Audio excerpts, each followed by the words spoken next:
Well, boys, we have completed indefinite integration in the previous video, and now we will move towards definite integration.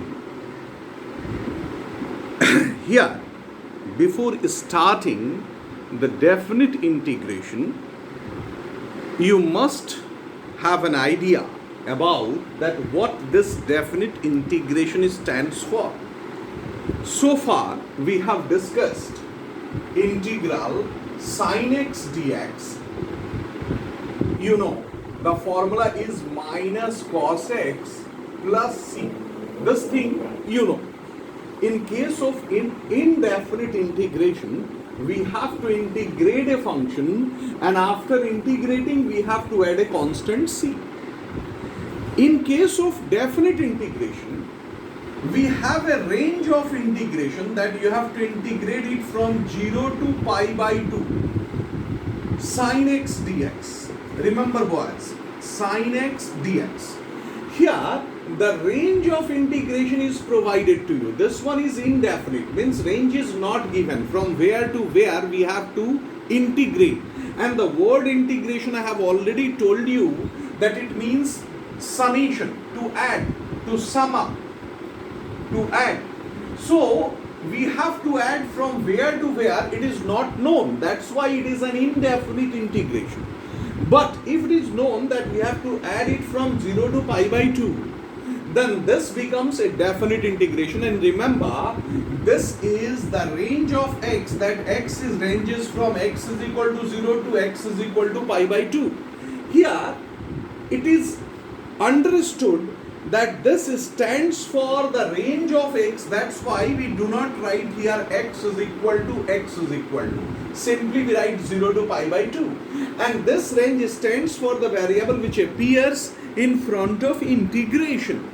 Now, to integrate it, the process is same, that the integral of this one is minus cos x plus c, but in case of integrating we omit this c. What happens? The integral of sin x is minus cos x. We should write like this, and after writing like this we have to put the range 0 to pi by 2 to the right side, of this bracket. Now once we take this x is equal to pi by 2, the upper range first minus the lower range, that is we should write in the third bracket minus cos pi by 2 in one bracket minus, that is minus cos 0 in another bracket. Means at first you have to take the upper range, then minus in between you have to take the lower range. Now what happens? The value will be here minus cos pi by 2 is minus 0, and then minus it becomes plus 1, and the final answer is 1. This is your answer. So in case of a definite integration, to find its value we have to integrate this function, and after integrating we have to put the range, and the upper range should be taken first in the place of x, then in between minus sign, and then the lower range over the function which appears inside the bracket. Now one more thing you must keep in mind, that the integration constant plus c should not be written here. Do not write plus c here. In any case, in case of definite integral, this plus c is not written. Why? You can simply add a logic that if its integration is say minus cos x plus c, if you write, then in the first bracket minus cos pi by 2 plus c, and in the second bracket minus cos 0 plus c. Now if you open the bracket, this c cancels out, and the final answer will be minus 0 plus 1, that is 1. So in case of indefinite integration, never write plus c, otherwise no credit will be given to you. You will be awarded 0 marks if you are writing plus c in case of definite integral.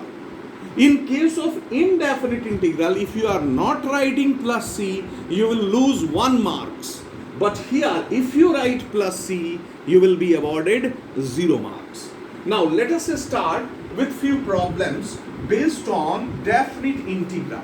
Say, you have to integrate integral 0 to pi by 4, integral 0 to pi by 4, that is sec square x dx. Boys, you know the integral of sec square x is tan x. So we have to put a bracket here and it becomes tan x, and then we have to write the range 0 to pi by 4.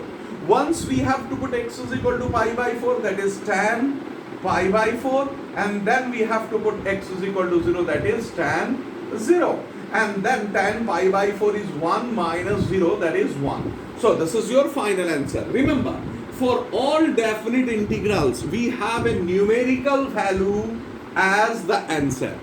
And this numerical value is preferably positive. Preferably positive.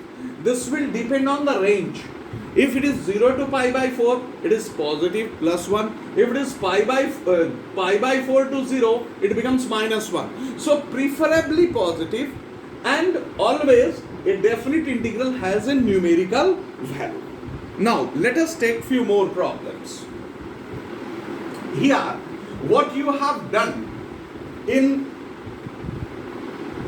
indefinite integral, all the technique should be employed here for finding the definite integrals. Now here we can apply method of substitution. Method of substitution. How to apply this method of substitution? You see here. That is, suppose we have to integrate integral 1 to e dx by x into 1 plus log x. Suppose this is the integral which you have to find out the value. Now, here we have to take 1 plus log x as z. Let 1 plus log x is equal to z. Now, if you put 1 plus log x as z, if you differentiate, you will get 1 by x dx is equal to dz. So you see here dx by x, that is dx by x. In the place of this, we should write dz, and here we should write z. Now, one more thing is important here. This range stands for x is equal to 1 to x is equal to e. This range is for x, the variable x, and we have shifted this variable x in terms of z. So we have to consider here the changes which occurs over the range of z. Now to write this change, actual process is as x tends to 1, try to find out z tends to what? X, as x tends to e, try to find out z tends to what? But here for our simplicity, we prepare a box, and this box, as you have done in class 9 and 10 for drawing the graph, this box contains 3 blocks. Now the first block will take the value of x, the second one z. Now in the value of x, you check here, x ranges from 1 to e. So write the two values 1 and e here in 2 boxes. Now put x is equal to 1 here. Now if you are putting x is equal to 1, log 1 becomes 0. So the value of z is 1. So try to find out the value of z. Again, if you put x is equal to e, it becomes log e. Log e is 1. So 1 plus 1, it becomes 2. So the value of z is 2. Now what our integration becomes? Therefore I is equal to integral, this becomes 1, here it is 2. Now in the place of dx by x, we put dz and by z. So dz by z. Now you know the integral of dz by z. It is nothing but log mod z. Log mod z. And then you have to put the range from 1 to 2. Now boys, one more thing is interesting here, that whenever you have taken x in terms of z and you have calculated this integral, this range stands for z is equal to 1 to z is equal to 2. So there is no need to shift z in terms of x. Remember, never change z in terms of x. Now here this range stands for the variable z. Now you have to put the value of z is equal to 2 once, then z is equal to 1 another time. So what happens? This becomes log 2. Now since 2 is positive, therefore there is no need of modulus, minus log 1. Now log 2, it is under the base e. Remember it. Log 1, it is the base e under this. So what happens? This becomes log 2 base e. So this is your final answer. Log 2 base e, because log 1 base e is 0. Whenever you are writing this type of integration in terms of log, it is preferable to write ln, because this ln always stands with base e. If you are writing ln 2, this means log 2 base e. It is understood that we have written log 2 with base e. But if you are writing answer simply as log 2, then here base is taken as 10. So it is advisable to always write base e whenever you are writing the answer in terms of log, that is log. Otherwise, if you are writing the answer in terms of ln2, then in that case base is understood that it is e. So in this way you have to solve the problems based on method of substitution. Let us take one more problem, that integral say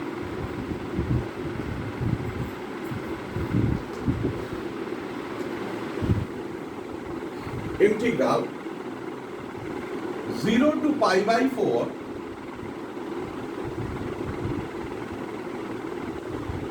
don't take 0 to pi by 4, say it is 0 to 1 x root 1 minus x square by 1 plus x square, it is dx. See, this problem we have taken. Now what happens if you are taking x square is equal to, say this is I is equal to, let x square is equal to cos 2 theta. Now if x square is equal to cos 2 theta, we have the 2x dx is equal to minus sine 2 theta into 2 d theta. Why 2? Because 2 theta, the differential is 2. Now this 2 cancels out. So x dx is equal to minus sine 2 theta d theta. Now we have to prepare a box for the ranges of values of x as well as theta. Say here it is x, here it is theta. We have x at 0, 1. Now remember, when x is 0, cos 2 theta is 0. Now the value of cos 2 theta 0, it implies that 2 theta is equal to pi by 2. Therefore theta is equal to pi by 4. You can easily understand. So in the place of here, we should write pi by 4. And when cos 2 theta is 1, say, in that case 2 theta becomes 0. And therefore theta becomes 0. So in the place of 1, we have the range of theta as 0. Now therefore I is equal to integral. In the place of 0, we are getting the range as pi by 4. Then in the place of 1, we are getting the range as 0. Then here the value of x dx, x together with dx is minus sine 2 theta d theta. We will write it for later on. Here when we write root over 1 minus cos 2 theta by 1 plus cos 2 theta into, here we can write minus sine 2 theta and it is d theta. So this is your integral in terms of theta. Now 1 minus cos 2 theta by 1 plus cos 2 theta, you know it is tan square theta, and further it becomes tan theta. So what happens? That is minus integral pi by 4 to 0. It becomes sine theta by cos theta into 2 sine theta cos theta d theta. This problem we have already done earlier. So now this cos theta cancels out. Now what happens? The final answer, final form of integral in terms of theta, it becomes integral minus integral pi by 4 to 0. That is here 2 sine square theta d theta. So this is your form of integral. Now this 2 sine square theta, we have to apply multiple angles to for to find the value of this integral. So after applying the multiple angles, we have the form as minus integral pi by 4 to 0, that is 1 minus cos 2 theta d theta. So this one is your reduced form. Now break it into two integrals. It becomes minus, that is in the first bracket it becomes theta pi by 4 to 0. Then in the second one plus, it becomes sine 2 theta by 2. Then range is pi by 4 to 0. So this one is your integrated value. Here you will get minus 0 and minus pi by 4. So it becomes pi by 4 and then plus. Here if you are writing half comes out, sine 0 is 0 and then minus sine pi by 2, that becomes 1. So minus 1. So final answer is pi by 4 minus half. Was this problem is asked so many times in your HS exam. So this is very, very important problem you must keep in mind. One more thing here, that how to apply, this is the case of method of substitution, and one more case is here, that is how to apply integration by parts for solving the problems based on definite integral. Say integral 0 to 1 x into tan inverse x dx. Say if you want to integrate it. Now obviously we have two functions and we are unable to merge these two functions. So in that case we have to apply integration by parts. Now rule of integration by parts, if we apply Eilert rule, we observe that inverse occurs first.